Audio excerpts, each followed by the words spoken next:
Hello, everyone, and welcome to Conversations in Horror, the podcast.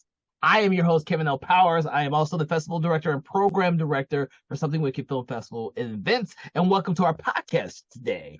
Now, we are delving in a little bit of different territory this episode because we're doing something that's a little bit more modern than most of the films that we talk about. So this is going to be a very interesting one because a lot of our listeners out there probably have already seen this movie because it is not an older film.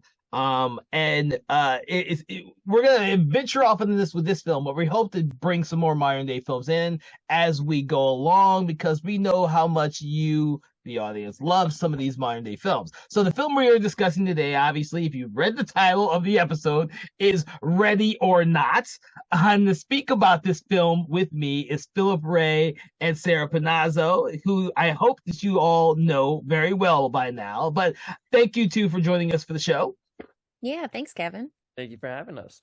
All right, and the thing is, because it's a more modern day film, we're gonna have a little fun with this. So since we all were born in the decade before this movie came out and was released, I want to get everyone's impression of when they saw it. And I'm gonna go last, even though I did not see this movie at the theaters, although I wish I had. I don't know if either one of you two did. I did. I did as well. See, I'm the one left out then. Okay. So how's it feel, Kevin? It feels weird. I'm usually not the one left out of these conversations. But Panazzo, tell us a little bit about your first impression when you first saw this movie. I got really excited about this movie after seeing the trailers because we had just had You're Next a handful of years before, and this seemed like You're Next is darkly funny, but it's more dark than it is funny, and this seemed like the funnier version of that. Plus Samara Weaving had like all of the hits around this time, and I love everything she does. She is fantastic. And oh my gosh, just watching this in theaters, not knowing what was going to happen next was so much fun. What about you, Philip? Yep, same. I remember when I saw the trailer, I was like, like I hadn't known Samara Weaving before the movie, and I didn't know anything about the directors either. So when I saw the trailer, I was like, it looks fine. I have my AMC stuff. So I remember I went to the movies. I had free time. I was bored. I was like, you know what? I'll go see the movie. And I was floored about how much I enjoyed it. It was just everything about it was just the comedy. Samara Weaving, I fell in love with her after this movie. I was like, I was excited after to see more from her and stuff. It was I had a blast watching it. I really did, and I'm very happy to talk about it today because I need to get this on DVD or Blu-ray because that's how much I love it. Yeah, I was going to say, based off what you said, Phil, I remember watching the movie and loving it, and then finding out that the directors had literally done nothing else other than one piece, and that was in the original VHS. Oh. Yeah, they did 10/31/98, which I believe was my second favorite one, and they directed, wrote, acted, edited, produced, and were the cinematographer between the two directors. So they hit the ground running with their little threesome that they had before, and then it became Radio Silence, which is now a huge company. Yep. So I did, when I watched this film, I didn't really get who was in the film, although I'd seen her in one of my favorite movies, which was Mayhem. I don't know if you've ever seen Mayhem.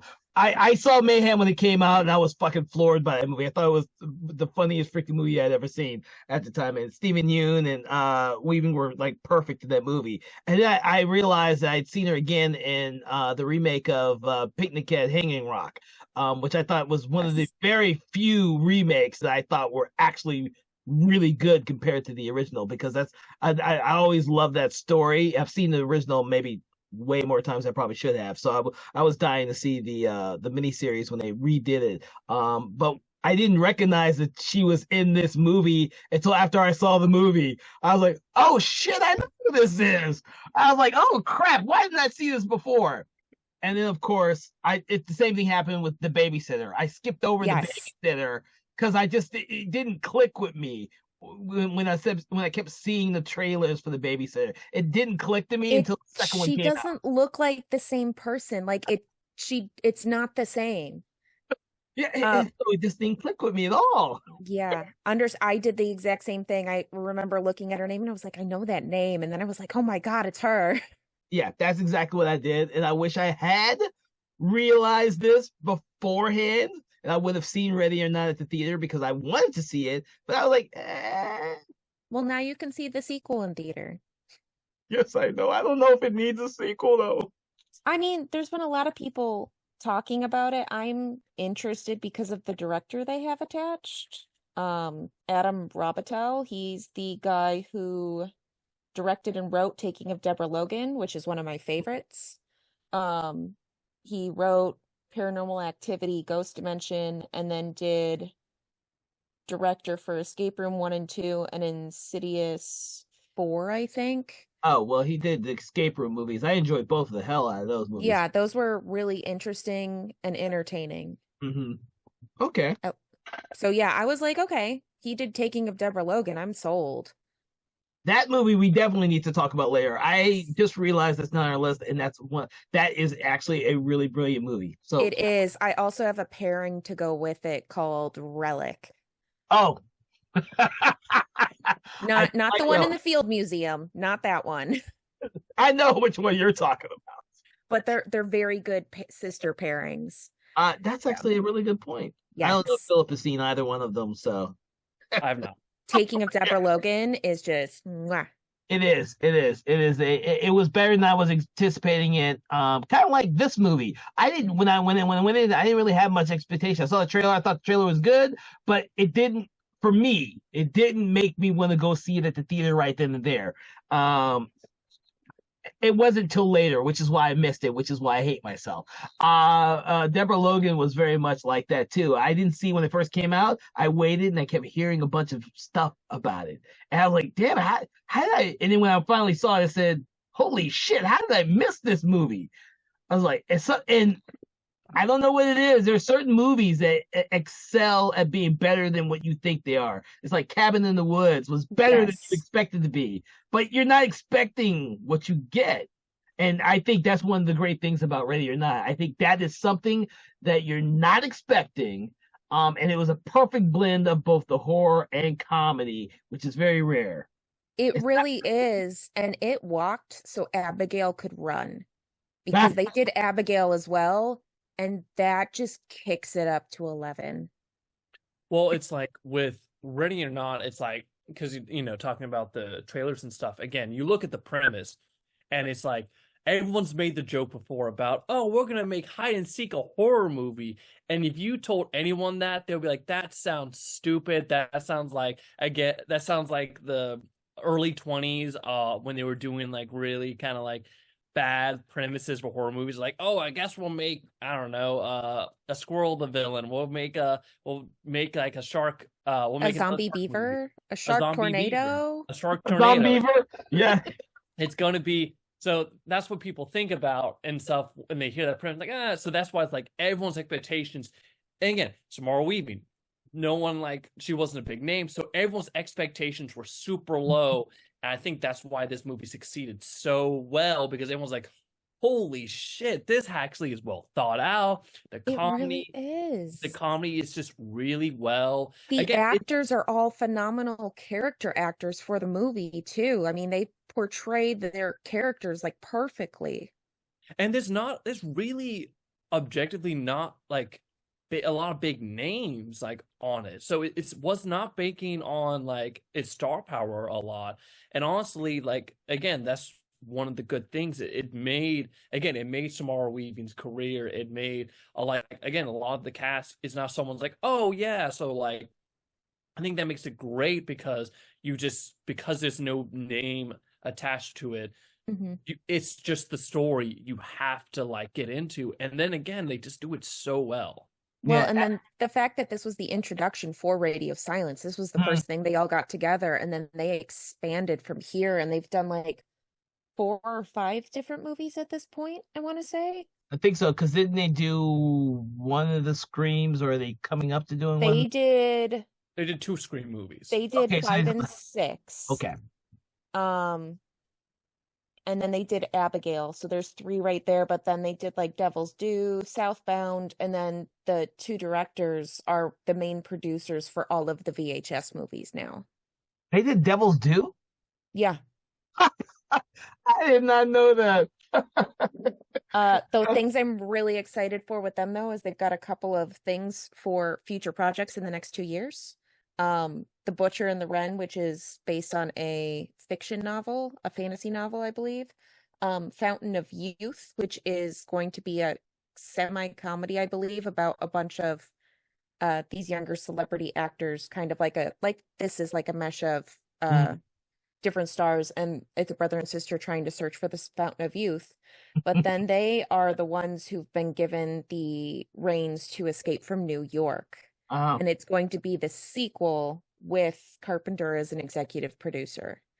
So I'm excited for that, knowing it's not a remake. Wyatt Russell said he would not do it. Oh, the other thing I'm kind of curious about too is Radio Silent is doing a sequel to Escape from New York. That's what I just said. That's what she said. Sorry. Like literally, that's what. Thanks for listening, Phil. Sorry. Oh shit! You know, the thing is, John Carpenter. Don't get me wrong, John Carpenter, if you're listening to this, but we all know that you're just kind of taking a check and running with it at this point for all the remakes and stuff that are being made of your stuff. You're just taking the check and running with it. Because you got your own thing that you're doing, which is all your music, which is, by the way, phenomenal. And I think, yeah, I would love to see him do another sequel, finish out his trilogy with an old ass Kurt Russell. We're probably never gonna see that. He'll do like a Bruce Campbell cameo at the end of the credits. It'll be great. So it's okay to bring someone else in to take over for Snake Plissken to do a sequel like they did Mad Max Fury Road. We don't need Mel Gibson. We will need Kurt Russell, although Kurt Russell seems to be a running thing throughout our show, various episodes. Actually, he comes up later on in this movie too. But the Radio Silence have done some amazing work. The thing is, I really enjoyed what they did with the Scream franchise. Yes. I didn't hate part 3 because it had Parker Posey in it, so it had some moments. Part 4, I kind of dismissed completely. They revitalized that and made those damn movies fun with the last 2, so I'm all aboard whatever they come up with next.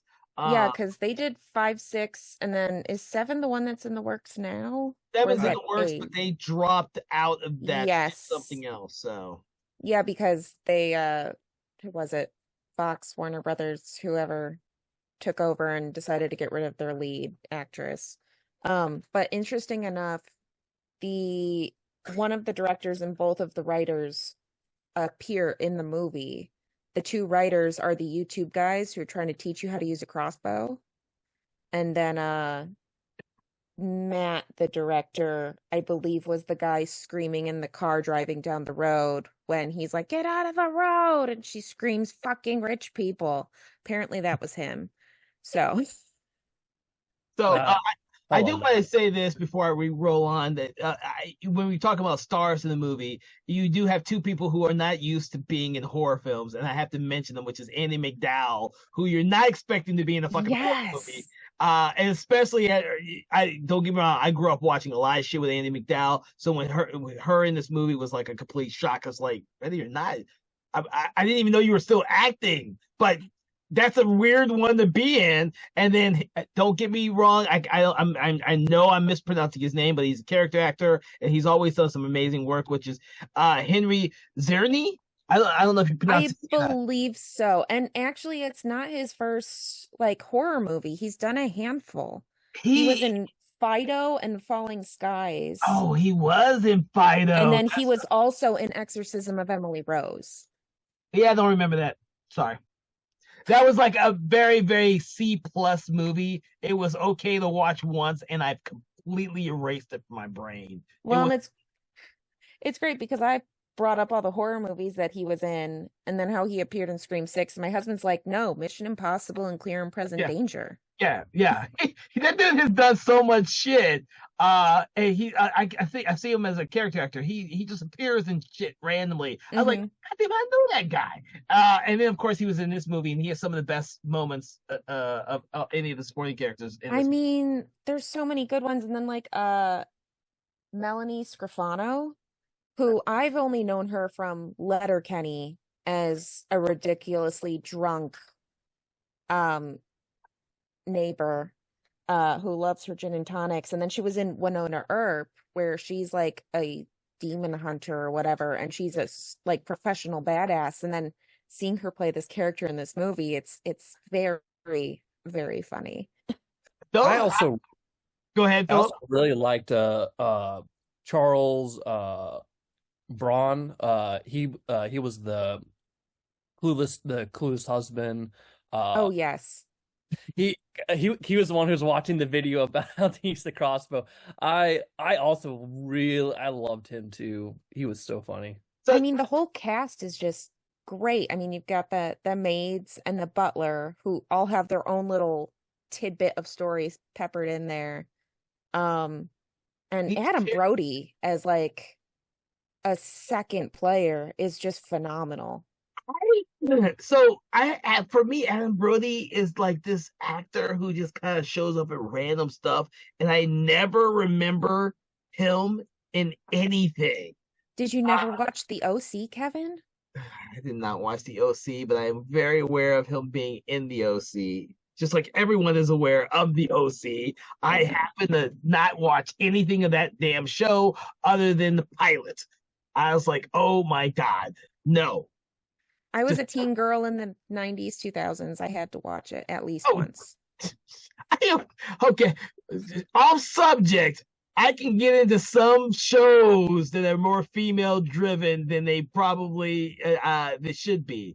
The OC was not one of them. Like, I can remember watching 90210, okay, but in Melrose fucking Place. But the fucking OC is not something that ever interested me in the slightest bit. It was dark and dramatic, Kevin. No, the only part that I remember watching where Misha Barton like died on a beach or something. That's the only thing I remember. Oh, jeez. But he's done a good job. You know what? I'm not gonna knock him. The thing is, Ready or Not has the entire cast is phenomenal, and like you said, even the maids and everyone have these little tidbits in them that you are not expecting to be funny and be entertaining, and there's not a wasted moment in the film. There's not a wasted moment in the story. You are engaged as an audience member from beginning to end, and you want to know all of these characters, which is really hard in an ensemble film, much less a horror ensemble film. But they make it so easy in this film too, because it's not like a ridiculous amount. I think there's only 16 people really in the movie, 16 characters. Really, just 16 people. Yeah, I mean, there's the body count of 14, spoilers, but yeah, I believe there's only 16 people if you then count the one survivor and the surprise demon entity. That was the one part I didn't expect in the movie. The end overall is one of the best parts about the whole movie, really. So to make it even funnier, because this is their normal producer on this movie, he has written Darkness Falls, he wrote and produced Zodiac, he wrote The Losers, Amazing Spider-Man, and then he wrote and produced Scream 5 and 6. But his name is James Vanderbilt of The Vanderbilts, which makes this 5 times funnier than it needs to be, just because of what this movie is about. Oh wow, I did not know that. That's a great little. Yeah, that's something I found earlier today, and it's like common knowledge. And I was like, this is brilliant. Like, he must have had the time of his life. That could be why the timing for all the characters is just so great. And the Yes. writing for all these characters is so great. That's great. That's great to know. Yeah, it's a fun little fact, and it's like, I can't believe this is this guy. Like, that makes no sense, but he's done a good job. I mean, Zodiac is phenomenal. Yeah, maybe the one film of his I think is brilliant. Well, I think this is brilliant too, but in a different way. I absolutely love Zodiac, but some of the other movies you mentioned are like at the very, very, very bottom of my list, like Darkness Falls. I mean, The Losers and Amazing Spider-Man were great for comic book movies, and that was the big thing with me. Oh, Because I remember going to the theater to seeing both of those. which Spider-Man did he write? The Andrew Garfield one, the Okay, first one, not the not the second. second one. Mhm. So so that's a little redeeming there. Because if he had written the second one, I was like, oh Jesus, why am I watching half his movies? Why am I giving them a chance? All right, but I'm hesitant to tell a little bit about the story, so I want one of you to tell everyone about a little bit about the plot without giving it away, because I believe this is another one of those films where if you give too much away, I think people won't enjoy it nearly as much, because when we saw it, we were surprised by a lot of the stuff that we saw in it. And I know that there's going to be a lot of people out there who have seen it, and there's going to be a lot of people who have never seen it, because this is skated under the radar. I'm hoping that people, after watching Abigail, will and the Scream movies And will go back. Scream, yeah. Will go back I'm and check hoping this it out. does. So, um, anything to say in terms of trying to, like, if you were to give the audience a blurb about the film in order to get them to watch the movie? So I would say the premise is about a woman married into a rich family, and there is a certain ritual that has to go about on the first day of their wedding. She meets the family, and there's some and they and the wife has to do a certain has to do a ritual to and other shenanigans happen because of it. Philip, Yeah. you are horrible at this, but that's okay. That's why I wanted to see what would come out of your mouth. How about you, Panasa?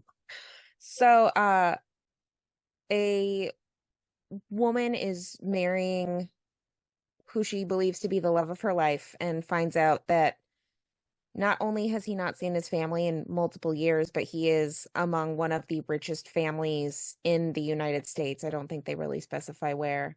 But they have a family tradition of every time somebody joins the family via marriage, they have to play a game because they are the Ladomas Gaming Dominion. They are not an empire, they are not a legacy. So every time somebody gets married, they end up playing some kind of game. It could be Old Maid, it can be chess, it can be checkers, it can be bingo. And then there's sometimes that they have to play hide and seek.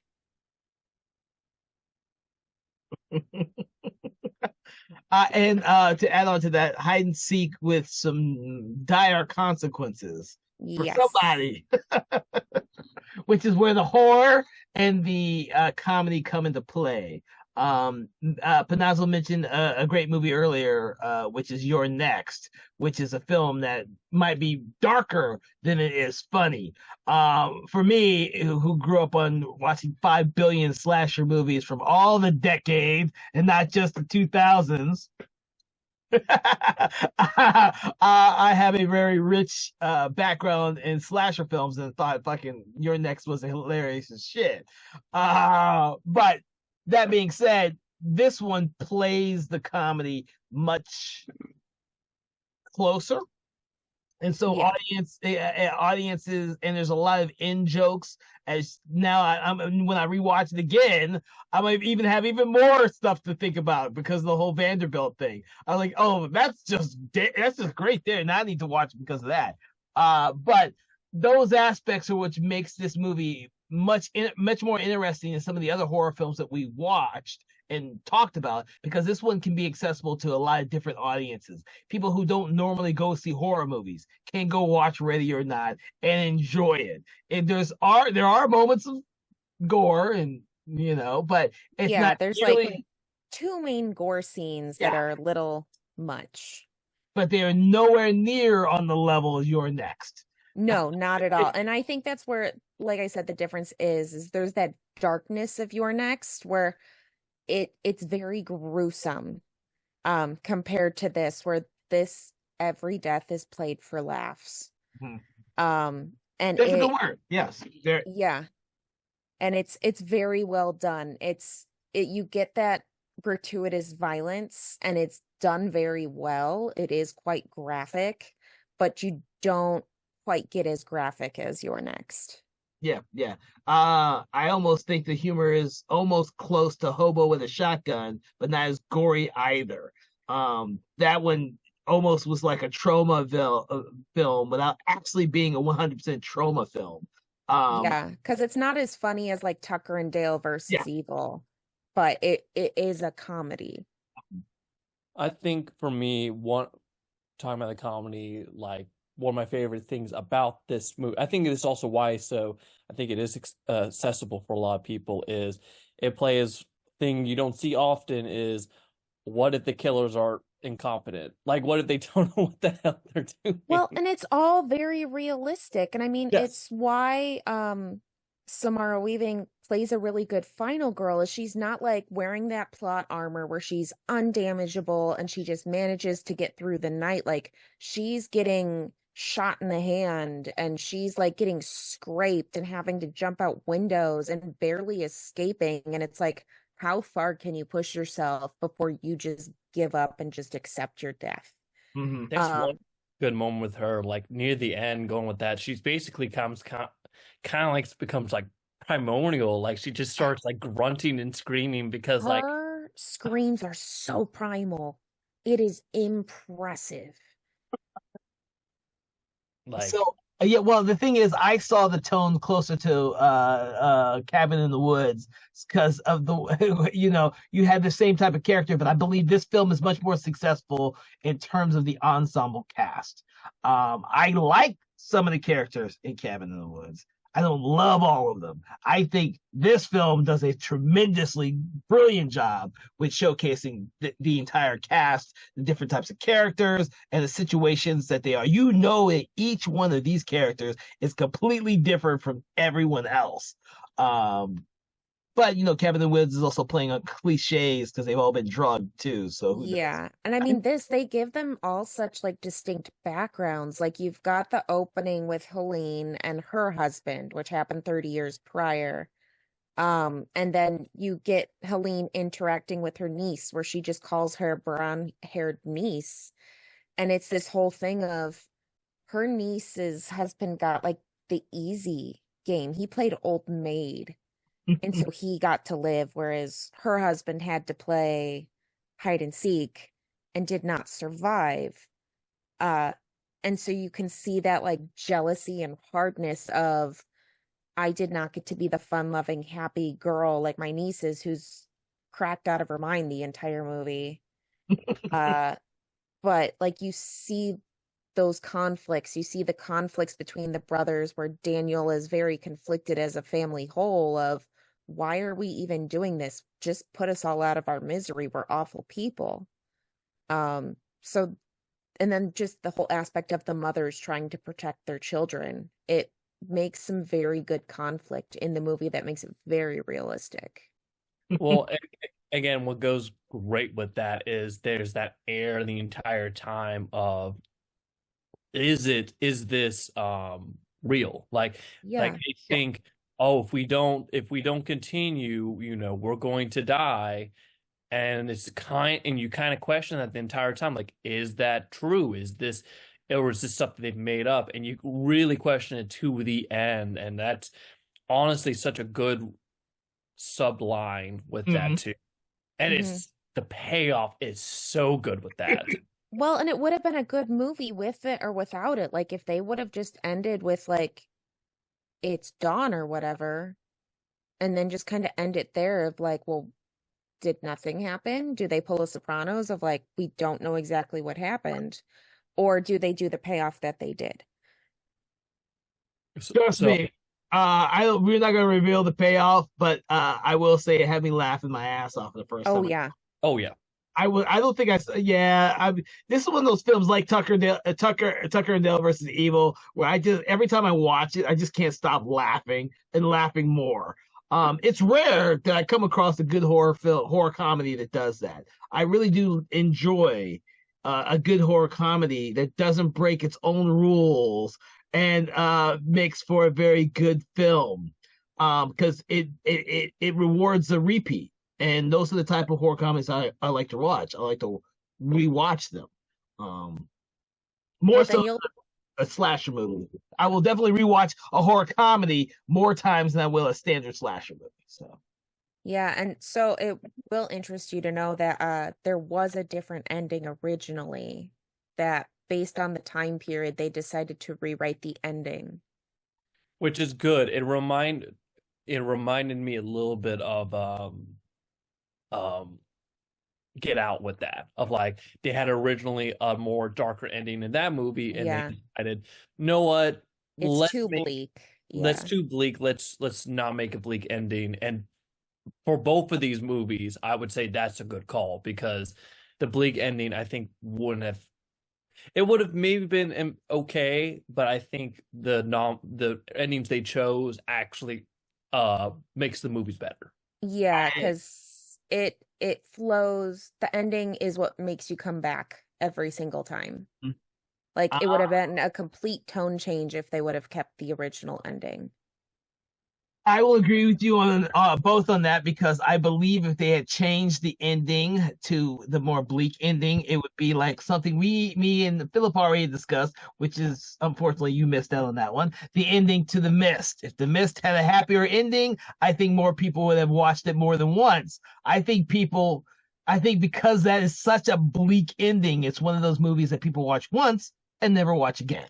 But For it me, is by far one of my favorite movies, and Frank Darabont has written the only movie Stephen King thinks did better than his books, which yeah, I can agree because that ending is genius and awful it's at the same time. And it is so heartbreaking. And it just destroys everything about that movie, and you can't help but go back and watch it again. I well, love that's the it. thing. There's for people like us, horror fans. Yeah, we will go back to those type of movies because we don't mind the bleak ending. But for Yeah. general audiences who hated that ending because it was too bleak, I guarantee you none of them are watching The Mist again. But people who are watching Cabin in the Woods multiple times, Tucker and Dale versus Evil, Ready or Not, multiple Yeah. times. Uh Those people who didn't like the ending of The Mist didn't understand Cabin in the Woods. They thought it was just another Cabin in the Woods movie with teenagers getting killed. Cabin in the Woods is such a great movie, and the ending is bleak too, but a Yeah. funny bleak. It's a funny bleak. I actually read a funny article about it earlier this week about they were asking about a sequel for Cabin in the Woods. And I think it was like at the original release where they had the Q&A with the director, and he was like, "Did you not see the ending?" Oh shit! Oh man, you know, we don't get to talk enough about horror comedies. I can't remember the last time we did one because we have a couple coming up. Yeah, we've talked about doing like more genre bent specifics, like when we talked about westerns. But yeah, I don't know. I think Club Dread was going to be one of them we were going to talk about, which is another genius one. Um, but yeah, I can't remember if we've done any others. I think Evil Dead 2. Uh, Yeah. Yeah, with those horror comedies, there's always when they're done well, again, it's just like it's always a fine line with that of making it again, it depends on the tone too of like, do you want to be how again, there's so many examples of them going way too far with the comedy and then sometimes going way too much with the horror without the comedy, and then sometimes you have movies like this where it's like it's the perfect blend. Yeah, because it's not super campy. Yeah. And it plays like everyday life almost. Well, it's like you Almost. really, the what's the name of her? What's the name of her? Grace. So Grace Samara Weaving's character is so, again, the writing's so good. You root for her the entire time because there's a lot of times with these horror movies, the main characters don't have a lot to them, so you don't really, they're just there for either cannon fodder or they're just there to like just be the person, the damsel in distress. And like in this movie, again, Grace is someone that like there's a lot of good scenes at the beginning of the movie where you kind of like someone you can relate to, so you root for her the entire time. Yeah, I mean, she spells out from the beginning that she was a kid in foster care and all she ever wanted was a family, which is why she begged Alex to have this wedding so they could be with family. And Becky, his mom, is like, you are by far my favorite, like, child spouse. Because they came from similar roots. I mean, Becky goes on to say she didn't have blue enough blood to marry her husband. And it just kind of plays out from there. You see the mother-daughter-in-law bonding, and then you see these relationships develop between the characters, like her and Daniel as well. Because they play off each other really well throughout the movie, and he really cares and tries to get her out of the wedding before it even happens. Yeah. Okay. And even Daniel's character arc is very interesting. It's so good. All right. So, any other aspects of the film that you would like to reveal? Are we gonna do like a secret reveal, like how we did at the end of Autopsy of Jane Doe? You know what? Or we can talk about some other stuff, or maybe like a spoiler warning where we then do all the spoilery stuff at the end. Because I have a lot of questions and a lot of concerns. Okay, so our listeners out there, for the actual episode that you're listening to now, we will not reveal all the revealing stuff that we would like to tell you about, but we want you to go out there and watch the film and enjoy it on your own. We do believe that the film has some great elements in it that make it one of the better horror comedies in the last couple of decades, actually.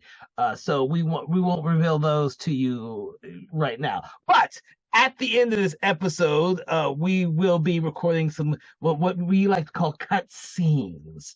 So we will have some cut scenes that you'll have to go to our Patreon page to go to. But right now, we're going to talk about any last minute things for the regular episode before we get to that. So any final words from either one of you in regards to Ready or Not? I did want to mention the brilliant hide and seek song that they wrote for the movie. It is brilliant. It is so creepy, but it totally sounds like something that would play on an old-timey record player, like super old gramophones. It's very fun. It is very catchy. I've been humming it the last like 3 days. But I think it would just brilliant work. It totally adds more to the movie because they play it twice, I believe, and then I think they use it in some instrumentals a little bit as well. Okay. What about you, Philip?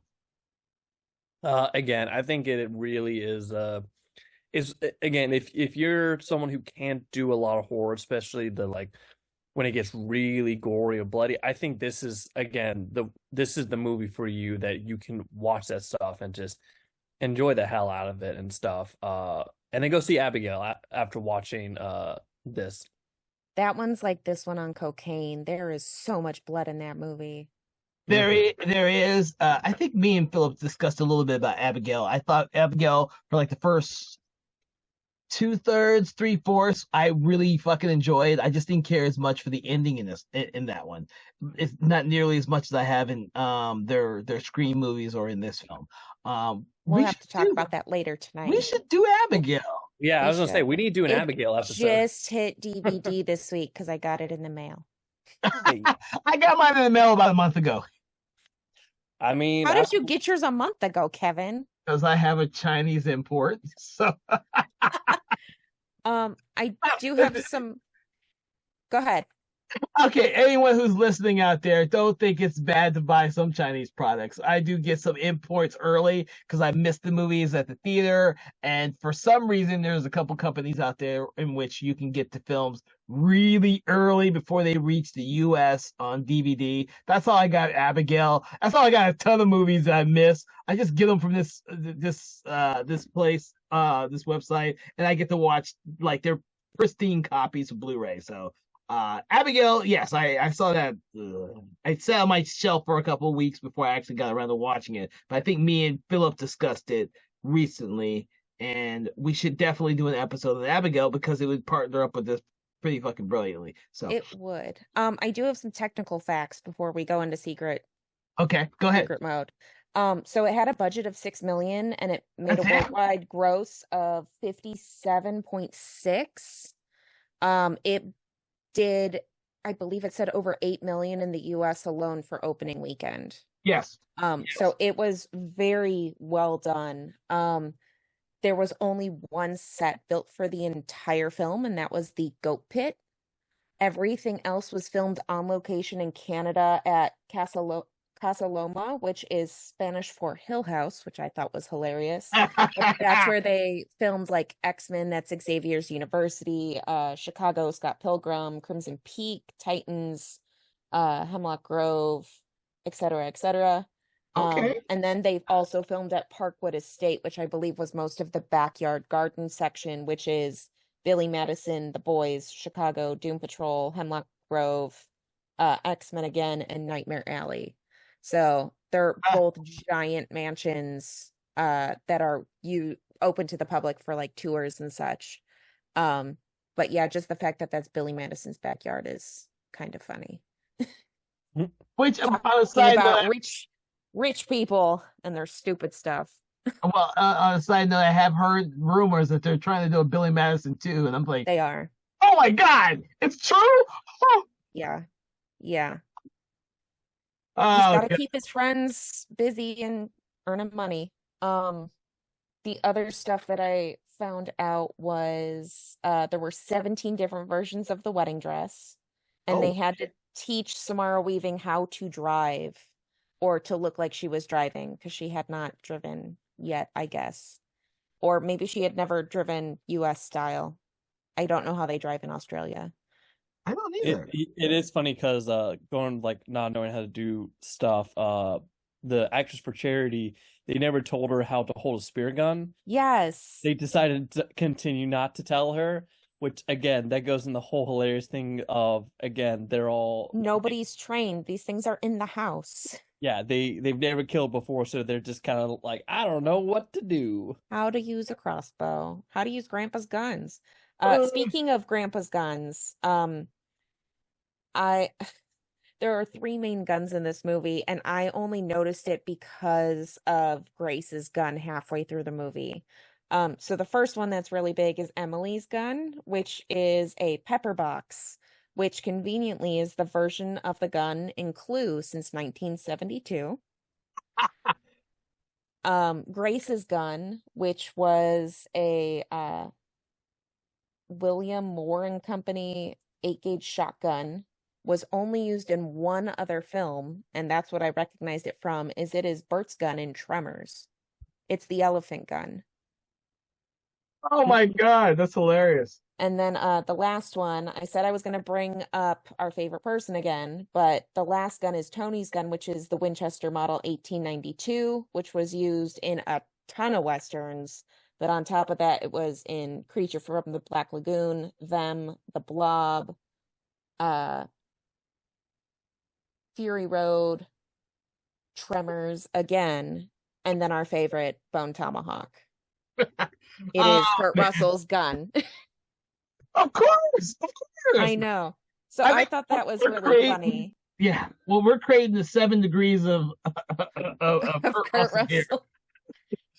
They also submitted 200 fictional board games to their legal team, and only 8 of them were allowed to be used in the film. And you can see them when they do the wide shot of the family's group of board games. They've got such games such as Family Ritual, Secret Council, Sunrise, LaBelle's Gambit, and Abracadabra. I've never heard of any of those games. Yeah, that's because they're not real, Kevin. That's why they were cleared. Everything else was too similar to other games. You serious? Oh my god. But yeah, those are some fun facts that I thought were very interesting. Okay. All right. How about you, Philip? Any final words? Nope. Nope. We pretty much covered everything. Yeah. We did. I think this is one of those rare horror comedies where all of us agree that this is a film where we think everyone should actually go out there and watch. This is like our top 10 best films of all time that we've been talking about, because all of us agree that this is definitely a movie you should watch. And it doesn't have a star in it by any means. It's not directed by a name director. You're not hearing this is Stan Winston special effects or Rob Bottin special effects. You're not hearing any of that from us. This is literally a film that came out of nowhere. With no preconceived notions. It just took the audience by storm, and that's very rare, very rare. And I'm glad the film was successful. I'm glad. Yeah, because clearly in the last 6 years they've skyrocketed. I mean, they've done some really big sellers over the last couple years. It made the director's career, and it made Samara Weaving's career. Like, both of these are. That movie was just, again, it was a rocket for both of them. Yeah, I doubt she would have been in the Babysitter movies had this not been successful, and she's fucking brilliant in those movies too. So, but that being said, I hope everyone has enjoyed this conversation in horror. And if you go to our Patreon page, you'll be able to see the cut scenes that we're about to do. But we hope that you will seek out some of the other episodes that we've also done. And by all means, drop us a line. Let us know what types of films you would like us to have conversations about. And we'll add them to our list. That's what we're here for. With that, thank you so much for joining us on this episode. And everyone out there, have a good day. Conversations in Horror is a Broken Lighthouse Pictures production, produced by Kevin L. Powers, executive produced by Kelly A. Inoka, and originally filmed via Zoom technology. Conversations in Horror is hosted by Kevin L. Powers and co-hosted by various horror film lovers and filmmakers. To learn more about Mr. Powers, please make sure to check out his Patreon page and other social media platforms. Conversations in Horror is copyright 2024 Broken Lighthouse Pictures production.